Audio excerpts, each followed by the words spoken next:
महिला आरक्षण बिल एक बार फिर देश की राजनीति के केंद्र में आ गया है। संसद में लागू होने से पहले ही इस मुद्दे पर सियासी घमासान तेज हो चुका है।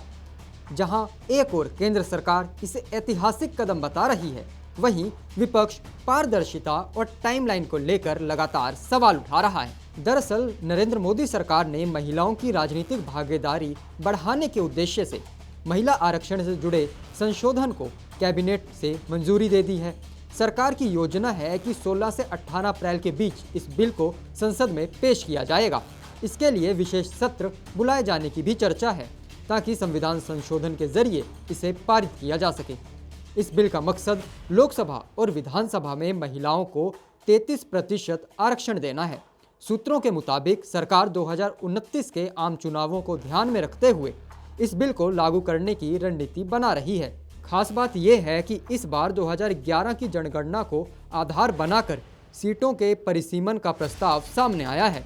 यदि सीटों की संख्या 243 से बढ़कर 816 की जाती है तो लगभग 273 सीटें महिलाओं के लिए आरक्षित हो सकती हैं।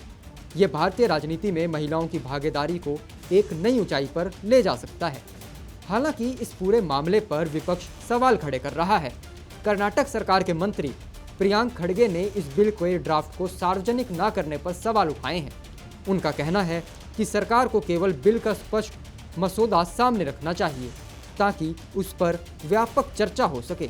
उनका आरोप है कि बिना पारदर्शिता के इतना बड़ा फैसला लेना लोकतांत्रिक प्रक्रियाओं के खिलाफ है। What is the bill? Has anybody seen the bill?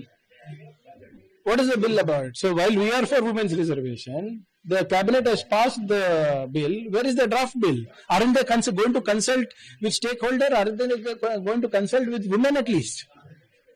They just want to pass the bill. So they mentioned that the delimitation to be based on census 2011. Lok Sabha stand to go up 50% to 816. See that? Let us see. The point is, it should have been done in 2021. First of all, you have delayed the census purposefully, and now without the census, you want to do delimitation. How accurate will be your data of 2011 for a 2028 or a 29 election?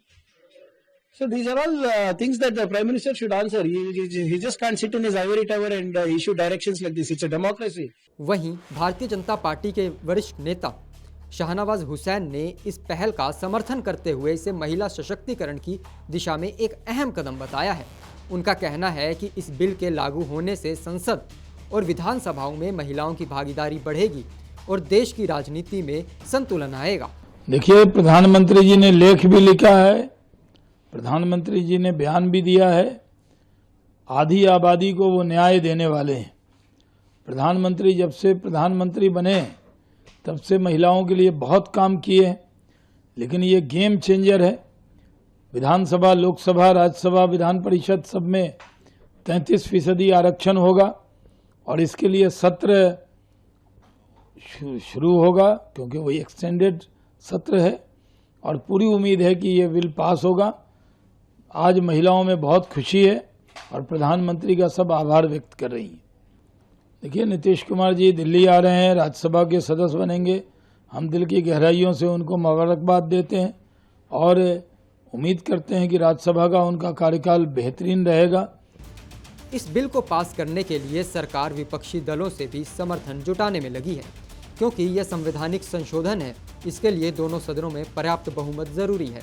राजनीतिक जानकारों का मानना है कि 2029 के चुनावी समीकरणों को देखते हुए अधिकांश दल इस बिल का समर्थन कर सकते हैं, भले ही वो अभी सवाल उठा रहे हों, बल्कि भारतीय लोकतंत्र में एक बड़े बदलाव की दिशा में कदम माना जा रहा है।